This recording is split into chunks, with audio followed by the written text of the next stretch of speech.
I was working with a group of farmers the other day at a meeting, and there were several of them, and they were there, and several of them had their wives there as well.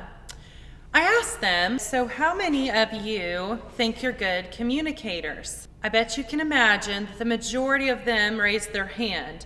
They felt like they were on average good communicators, or at least better than average communicators.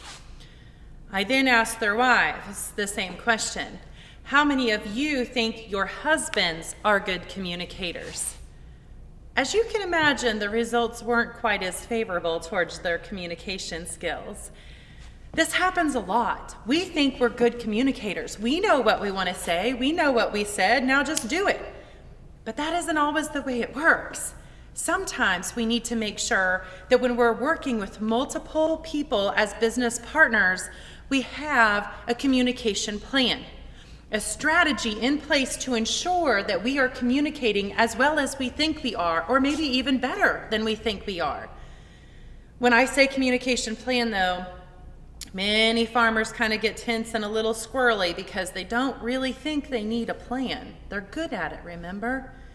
But I can tell you from my experience, the farms that work through a communication plan, they have weekly meetings of their management team so everyone has the opportunity to bring their goals to the table. You see, a transfer of leadership and responsibility cannot be made unless everyone gets an opportunity to be a leader of the organization. And your goals will not be realized by others if they're not brought to the table. So as you work on a communication plan and realize how important it is, you need to make certain that everyone has a weekly management meeting. You also need to make certain that we have at least quarterly or monthly ownership meetings so that those that work off the farm are involved and understand the financial situation of where the farm is at.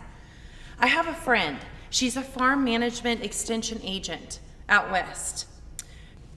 She was called in to try to help families identify ways in which they could continue on their operation, but in a different manner because their note was being called by the bank.